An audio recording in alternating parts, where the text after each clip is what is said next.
Assalamualaikum warahmatullahi wabarakatuh. Selamat siang kawan pajak semuanya. Jumpa lagi dengan kami tim penyuluh KPP PMA 1 dalam acara One Senior KPP PMA 1. Yang kali ini kita membahas tentang pengembalian pendahuluan sesuai dengan pasal 17C Undang-Undang KUP wajib pajak kriteria tertentu. Oke, sebelumnya perkenalkan saya Puja Cam, penyuluh pajak ahli pertama KPP PMA 1 yang kali ini akan ditemani oleh dua rekan kerja saya yang ganteng-ganteng, Om Cibob ganteng dikit, iya, dan Pak Gosap. Siap. Oke. Siang kamu pajak. Oke. Kali ini kita membahas tentang pengembalian pendahuluan wajib pajak kriteria tertentu sesuai dengan pasal 17C Undang-Undang KUP. Ada baiknya kita sedikit mengulang materi yang dibahas pada sesi sebelumnya. Kali ini saya akan menanyakan kepada Pak Gosap lah. Pak Gosap sebagai penyuluh ahli madya di KPP PMA 1. Bisa dibantu Pak Gosap secara singkat mengenai apa yang dimaksud dengan pengembalian pendahuluan, latar belakang dan tujuannya. Silakan Pak Gosap. Ya, baik Mas Puja. Begini ya kawan pajak ya. Jadi pengembalian pendahuluan itu sebenarnya semacam aturan tambahan. Karena kita sering mendengar istilah restitusi sendiri seringkali kita dengar diatur di dalam pasal 17B KUP, Ketentuan Umum Perpajakan. Tapi di pengembalian pendahuluan ini ya, ini diatur di dalam masih pasal 17, 17C, 17D dan pasal 9 ayat 4C gitu ya. Jadi ini semacam aturan tambahan dalam mekanisme pengembalian kelebihan pembayaran pajak. Bisa berupa BPH, bisa berupa BPN juga gitu ya. Tapi namanya pengembalian pendahuluan. Kemudian sebenarnya aturan ini kan sudah ada di PMK 39 2018. Betul Pak. 2018. Kemudian dilakukan perubahan kedua dengan PMK 209 tahun 2021. Ya. 209. Jadi yang kita pakai sekarang yang 209 ya, tahun 2021. Dan mengenai latar belakangnya, kenapa sih ada pengembalian pendahuluan? Sebenarnya kan untuk membantu likuiditas wajib pajak. Betul. Membantu likuiditas wajib pajak, kondisi Covid, kondisi pandemi ini kan tentu saja pasti banyak perusahaan-perusahaan yang agak lumayan oleng ya. Oleng betul sekali. Gitu. Jadi bukan oleng mabok ya Pak? Bukan. Jadi pengembalian pendahuluan itu akan membantu likuiditas wajib pajak. Tentu saja siapa saja yang bisa yang dapat pengembalian pendahuluan itu ada persyaratan yang dibutuhkan oleh wajib pajak. Kemudian tadi latar belakang tujuan. Tujuannya adalah tentu saja mendorong investasi. Kalau investasi ada, maka kan bisa menyerap tenaga kerja. Kemudian bisa membantu usaha, kan? Betul. Banyak yang bisa terbantu di dalam hal ini. Kemudian bisa juga dalam hal ini kemudian menunjukkan bahwa ada peningkatan di dalam doing business di kita. Kemudian yang diberikan pemerintah itu untuk lebih lagi bisa meningkatkan investasi dan akhirnya berperan banyak di dalam roda perekonomian bangsa kita. Gitu Mas. Neraca kita lebih bagus lagi ya. Iya. Neraca perdagangan kita. Begitu ya Pak Gosap. Jadi fasilitas ini selain membantu wajib pajak juga membantu negara kita. Iya. Ya, ibarat kata sekali kerja gajinya double Bang Cibob. Ya, betul sekali. Gitu. Oke. Makan 2 kali baru sekali. Oh, jangan gitu. Kirain begitu. Makan 2 kali biar yang bayar teman kita. Oke, Bang Cibob, ya giliran saya tanya Bang Cibob. Harus bisa jawab. Kalau nggak bisa jawab, saya laporkan ke majikan Bang Cibob. Oh, waduh, serius ini. Siap. Oke. Nah, tadi sempat disebutkan oleh Pak Gosap ya mengenai kriteria wajib pajak yang berhak menggunakan fasilitas pengembalian pendahuluan ini. Bisa dibantu nggak, Bang Cibob? Apa aja kriteria wajib pajak? Oke. Jadi begini ya, kawan pajak. Harus serius nih jawabnya. Karena kalau nggak diaduin majikan. Wah ya majikan. Jadi menurut PMK 29 yang telah mengubah di PMK 39 kawan pajak, secara singkat ada 3 kriteria wajib pajak yang berhak menggunakan fasilitas ini dan diatur dalam pasal tersendiri ya kawan pajak ya. Yang pertama itu di pasal 17C yang sekarang kita bahas khusus kali ini mengenai apa tadi? Kriteria tertentu. Dan kemarin kita udah bahas yang kedua, yang dua-duanya yaitu mengenai pasal 17D Undang-Undang KUP mengenai wajib pajak dengan persyaratan tertentu, dan yang terakhir pengusaha kena pajak dengan yang berisiko rendah. Pasal 9 ayat 4C Undang-Undang. Dimakan Bang Uja. Oke, berarti tidak semua wajib pajak berat ya dan menggunakan fasilitas pengembalian modal ini. Iya. Hanya yang memenuhi kriteria tadi. Ya. 17C untuk kriteria tertentu, 17D persyaratan tertentu, dan 94C untuk resiko rendah. Resiko rendah. Kali ini kita akan lebih kulik lebih dalam lagi tentang pengembalian pendahuluan bagi wajib pajak kriteria tertentu sesuai dengan pasal 17C Undang-Undang KUP. Nah, setelah tadi Bang Cibop, sekarang saya balik lagi ke Pak Gusap. Oh, saya Nah, iya. Ini ada melalui WA Center kita, Pak. WP menanyakan mengenai kriteria di pasal 17C. Bisa dijelaskan nggak, Pak Gusap, lebih jauh mengenai WP kriteria tertentu yang sesuai dengan pasal 17C Undang-Undang KUP? Harus bisa jawab, Pak. Baik, Mas Ya. Uja. Jadi 17C itu bicara mengenai kriteria tertentu ya. Nah, betul, kriteria kita tertentu. Jadi sama seperti Mas Puja, Bang Sipo, kita semua kawan pajak apalagi yang masih mencari pasangan. Oh, pasangan. Pasti itu Pasti. punya kriteria. Nah. Kriterianya biasanya apa? Yang penting kasih sayang sih kalau saya. Jenis kelamin nomor sekian. Ya, kan gitu ya. Jadi ada kriterianya pasti ini. Banyak pasti kriterianya. Sama 17C ini pengembalian pendahuluan itu juga punya kriteria. Kriterianya, jadi nggak semua wajib pajak. Nggak semuanya boleh. Kriterianya pertama, dia adalah tepat waktu menyampaikan SPT. Tepat waktu menyampaikan SPT berapa tahun? 3 tahun pajak terakhir ya. 3 tahun pajak terakhir menyampaikan Ini untuk SPT tahunan. SPT tahunan. Oke. Kalau SPT masa itu masa dari Januari dan sampai November itu harus Tepat waktu. Nggak boleh terlambat ya? Nggak boleh ya. Kalau pembetulan juga nggak boleh? Nggak boleh. Oh, kalau pembetulan Pembetulan boleh. sorry. Pembetulan kan nggak ada Pembetulan boleh. nggak ada apa, Pembetulan nggak ada boleh. terlambatnya, apa bisa dibetulkan. Boleh. Ya. Kemudian yang berikutnya adalah dia tidak mempunyai tunggakan. Dia tidak mempunyai tunggakan pajak kecuali kecuali ada izin menunda atau mau ngangsur. Penagihan ada diberikan seperti itulah. Izin untuk mengangsur ya. Izin untuk mengangsur. Kemudian dia memiliki laporan keuangan yang sudah diaudit dengan pendapat WTP selama 3 tahun berturut-turut. Dengan pendapat wajar tanpa pengecualian selama 3 tahun berturut-turut. Itu 3 tahun berturut-turut berarti ya? Jadi ada laporan auditnya nih dari akuntan atau lembaga pengawas pemerintah. Jadi ada audit, ada laporan auditnya, nggak semua. Jadi nggak semua boleh gitu loh. Kemudian yang jelas laporan keuangan itu dilampirkan di permohonan SPT tahunan dilampirkan. Laporan keuangan nggak dilapor, yang sudah jadi tidak dilaporkan ya kita juga nggak tahu. Ya, jadi dianggap nggak ada. Kalau tidak dilampirkan. Nah, kemudian yang keempat itu tidak pernah dipidana di bidang perpajakan dalam 5 tahun terakhir. Jadi syaratnya itu memang kriterianya itu memang agak rigid ya. Karena kenapa? Ya itu tadi karena tujuannya kan untuk membantu likuiditas. Ini khusus kejahatan pidana di bidang perpajakan ya Pak Agus ya. Kalau di bidang percintaan nggak ngaruh.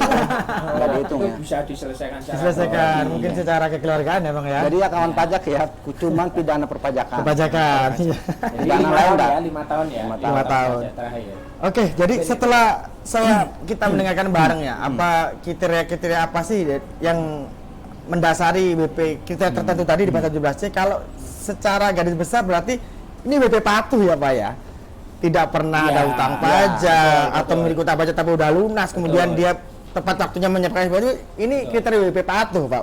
Iya betul. Iya patuh. Oke. Kalau nggak patuh nggak boleh. Nggak boleh dapat ini ya. Oke, kalau sekarang balik lagi Bang Cibob ya. Siap. Ya. Kalau tadi Pak Agus kan kriterianya. Nah, sekarang tata cara wajib, gimana sih tata cara yang akan dilakukan oleh wajib pajak untuk mendapatkan penetapan dari KPP sebagai wajib pajak kriteria tertentu seperti apa kira-kira Bang Cibob? Mau dijelaskan ke kawan pajak? Oke, baik. Begini kawan pajak. Sebagaimana lazimnya penetapan, tentu ada tata cara ya. Karena kan penetapan tidak ujuk-ujuk keluar. Misalnya, ya seperti halnya misalnya punya anak melahirkan kan ada tata caranya, bikin dulu, kawin dulu dan seterusnya. Oh, iya. Yang penting bikinnya sih pemirsa. Nah, tata caranya kurang lebih ya secara umum. Pertama, wajib pajak mengajukan permohonan ke KPP tempat wajib pajak terdaftar dan diatur sebelum tanggal 10 Januari. Duh, sebelum 10 Januari? Paling lambat 10 Januari. Oke, berarti setelah itu nggak bisa? Nggak bisa, Oke. itu tahun depan lagi. Oke, karena siap. dia berlaku setahun. Nah, setelah permohonan masuk, nah sekarang tugas kita ini ya, aparat pajak ya, melakukan penelitian atas permohonan tersebut. Penelitian dilakukan atas pemenuhan kriteria wajib pajak tertentu tadi yang seperti yang Pak Agus sudah jelaskan, ada tidak boleh dipidana perpajakan ya. Iya.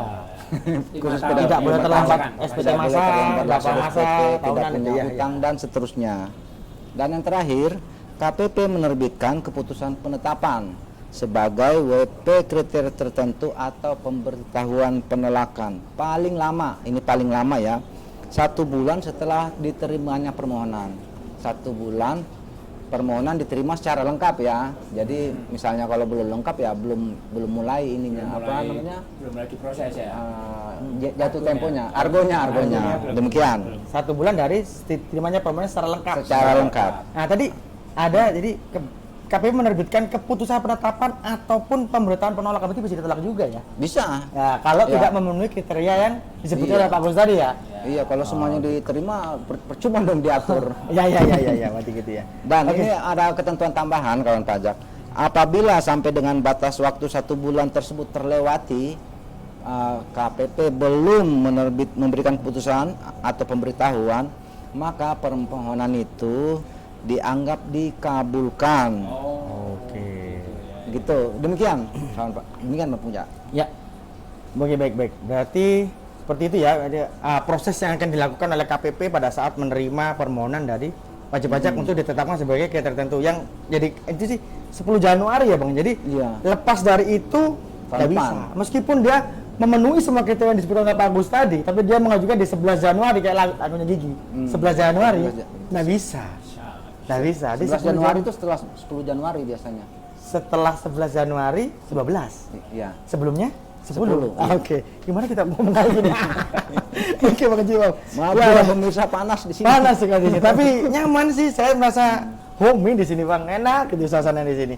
Nah, oke. Jadi selain melalui ya tadi tidak dijelaskan oleh Bang Cibo bagaimana tata cara wajib pajak untuk mengajukan penetapan. Ya. Nah, sekarang prosedur permohonan untuk pengembangan pendahuluan ini. Lanjut ke Pak Agus ya. Jadi mungkin menambahkan. Oh ya, siap, Sedikit, Pak Agus. Menambahkan saja. Jadi tadi disebutkan ada SK penetapan ya. Ya. Ya, jadi kawan pajak, jadi patut diingat. Jadi ada SK penetapannya dulu, dianggap sebagai WP yang berhak mendapatkan pengalihan pendahuluan dengan Kriteria kriteria tertentu. tertentu. Tadi ada SK penetapannya, jadi nggak semua wajib pajak ada SK penetapannya. Ya, kemudian kapan sih mulai berlakunya? Nah, Gitu ya. iya. Wajib pajak Lupa maunya- disebutkan tadi. namanya udah dapat SK penetapan, maunya cepat-cepat. Nah, udah dapat nih, udah dapat nih. Nah, jadi mulai berlakunya itu sejak tanggal ditetapkan. Sejak tanggal ditetapkan. Tadi jangka waktu proses 1 bulan ya. 1 bulan. Dari tanggal ditetapkan sampai dengan nanti penetapannya tadi bisa aja dilakukan pencabutan. Sampai Bisa dicabut. dicabut? Bisa. Oh, bisa ya? Karena apa bagus? Dicabut itu tadi. bagus. Jadi sama seperti gigi, jadi bisa jika dicabut. Ya. Oh, Kalau gitu, gigi. kita rusak itu dicabut. Oh, Ya. karena 11 Januari tadi Bang, gigi. Nah, gigi, iya. dicabut. Jadi kalau kita ngomong yang lain, mungkin grup musik yang lain bagus. Ini karena gigi. Iya, Ya, gigi. itu bagus. Dicabut. Iya. Kenapa dicabut? Ya, pertama pasti dia terlambat. Nah, tadi kan persyaratannya tidak boleh terlambat menyampaikan SPT tahunan. Oh. Dia dicabut kalau dia terlambat menyampaikan SPT tahunan. Kemudian terlambat menyampaikan SPT masa. Nah, SPT masa adalah untuk suatu jenis pajak dalam 2 masa pajak berturut-turut. 2 masa pajak berturut-turut. Dua dia masa pajak terlambat. berturut-turut terlambat. Dia terlambat. Januari, Februari telat gitu, Ya, bisa cabut. cabut. Oh. Gitu. Atau terlambat menyampaikan SPT masa untuk suatu jenis pajak untuk 3 masa pajak dalam 1 tahun kalender. Artinya kan tidak berturut-turut. Ya, tidak Januari, Maret, November Ah, cabut kalau terlambat. Dalam 1 kalender ya, cabut. Kemudian tidak dilakukan pemeriksaan bukti permulaan. Oh, jadi Jadi yang pidana tadi ketentuan ternyata itu ya. atas wajib pajak tersebut ditemukan tindak pidana tindak pidana di bidang perpajakan dicabut. Penetapannya Buper ya dicabut. Pak, Bang Jepuk ya? Iya. Bukti permulaan, pemeriksaan bukti permulaan. Oh, seperti Jadi, itu. ketika sudah dicabut, kawan pajak nggak usah khawatir lagi. Nanti bisa mengajukan permohonan lagi, tapi sesuai lagi kriteria Ketentuannya. yang Oh, menindak, ya. gitu. Di apa harus mulai dari awal lagi Mulai seperti awal itu. lagi, gitu ya. Oke, oke. Oke. Ya, sebelum kita lanjut lagi, kayaknya ada yang mau lewat berikut ini. Bang Jo. Yuk, silakan yang mau lewat berikut ini. Pok, dengar-dengar barang kebutuhan pokok mau dipajakin. Dibebaskan. Oh ya? Ceng, dengar-dengar jasa pendidikan mau dipajakin. Dibebaskan. Oh ya? Bu, dengar-dengar jasa pelayanan kesehatan dipajakin juga. Dibebaskan.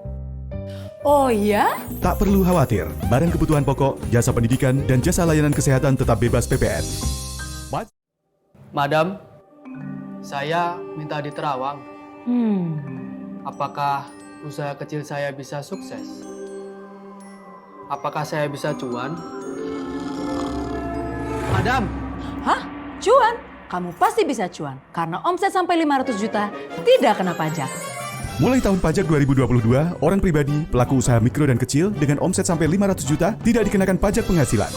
Pajak kuat, Indonesia maju. Oke, kembali lagi kawan pajak setelah iklan yang lewat tadi. Jadi keren ya Bang ya, merasa ya ada iklan Rasa ya. kayak beneran. Kayak beneran ya, ada iklan lewat set gitu. Jadi kayak pembawa acara apa gitu saya Bang misalnya gitu. Ya cita-cita sih dulu Bang seperti itu, tapi ya nggak kesampaian. kesampaian. Iya seperti itu. Jadi Apa orang ceritanya pajak dia aja. apa? Jadi artis ya dulu ya. Jadi orang yang berguna bagi bangsa ini. Alhamdulillah, alhamdulillah. Oke, gua catat Bang ya. Kali ini jawab lagi Bang. Pertanyaan dari ini, kali ini dari email. Kali ini pertanyaan dari email. Ini Siap, harus siap. berguna lah Bang ya. Harus berguna teman. Ah. Tadi setelah dijelaskan oleh Pak Agus pencabutan juga. Nah, saya dijelaskan. Tolong Bang jelaskan tata cara pengajuan permohonan pengembalian pendahuluan pada kesempatan kali ini. Ya, silakan Bang. Oke, baik Bang Puja. Jadi pertanyaannya adalah tata cara pengajuan permohonan pengembalian ya, bukan Ya. tata cara permohonan pengajuan pinjaman. Oh, Lain. bukan. Ini Bukan, khusus Bang. pengembalian pendahuluan aja Pengembalian ya. pemirsa. pendahuluan. Pertama, seperti biasa, wajib pajak melakukan, bukan melakukan ya, mengajukan permohonan. Kalau melakukan dan mengajukan Beda. beda ya. Mengajukan. Mengajukan Cara- termasuk kata kerja Tidak. melakukan. Oke. Ya, itulah. Oke lah terserah Bapak lah. Caranya dengan mengisi pada SPT mencentrang ya, mencentrang kalau bahasa kita ya. Kalau mencentrang apa mencontreng? Sama sih, centrang-contreng sama sih, nggak apa-apa Bang. Lanjut ya Bang. Mengisi pada kolom pengembalian pendahuluan pada SPT. SPT? Jadi SPT ya SPT Bisa yang- SPT masa ya, PPH, bisa SPT masa PPN. Nah, Oke, siap. Pokoknya SPT yang mau diajukan pengembalian pendahuluan. Siap. Entah itu PPH, entah itu PPN. Ya. Nah, setelah mencontreng SPT diserahkan, dianggap lengkap, diterima lengkap ini ya. Kalau belum lengkap berarti argonya belum jalan. Nah, KPP akan melakukan penelitian formal. Di sini ada tribunal, ada 2 pemirsa. Pertama, KPP tidak menerbitkan karena mungkin ada satu dan lain hal ya, ada yang tidak terpenuhi syaratnya, dan selalu diberitahukan kepada wajib pajak apabila SKP PKP tidak dapat diterbitkan. Yang kedua, menerima.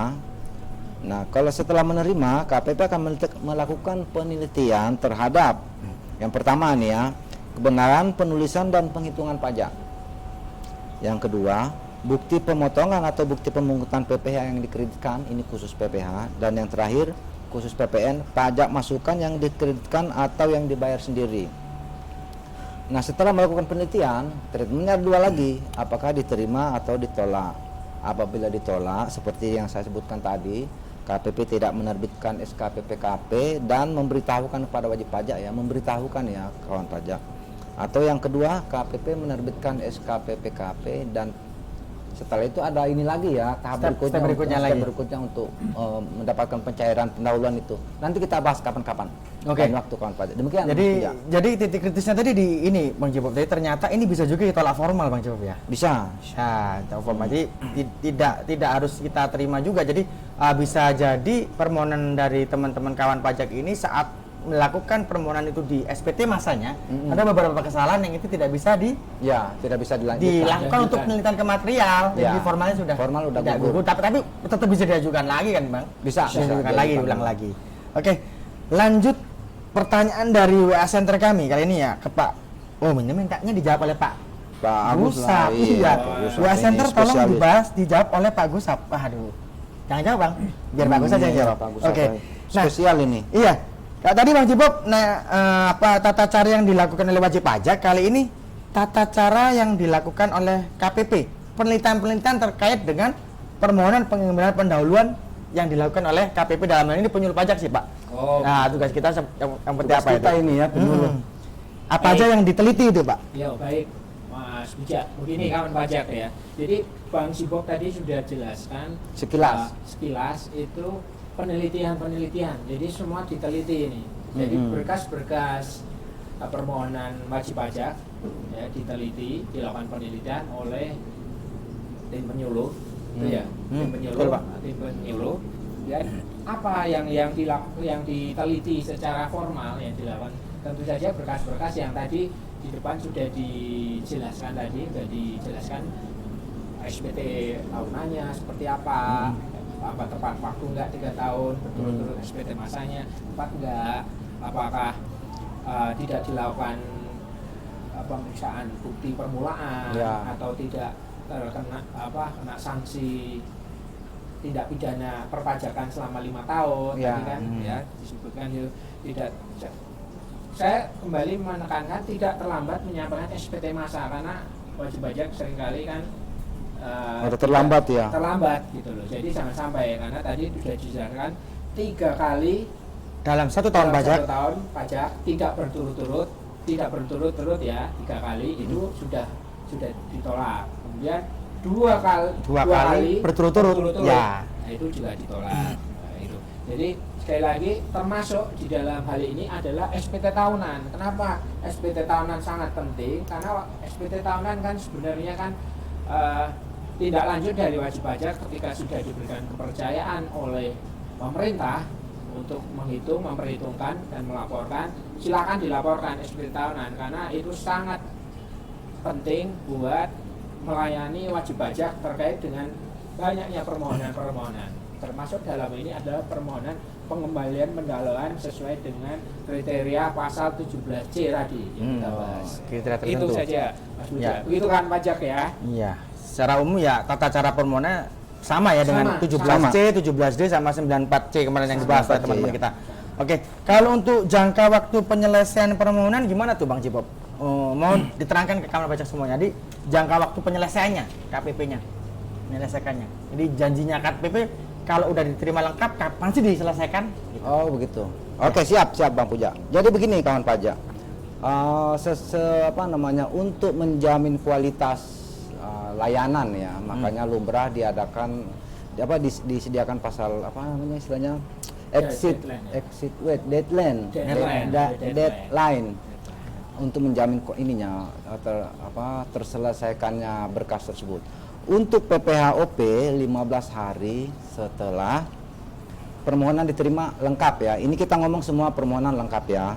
Untuk PPH badan 1 bulan dan PPN 1 bulan. Setelah lewat jangka itu SKP, PKP atau pemberitahuan tidak diterima akan diterbitkan.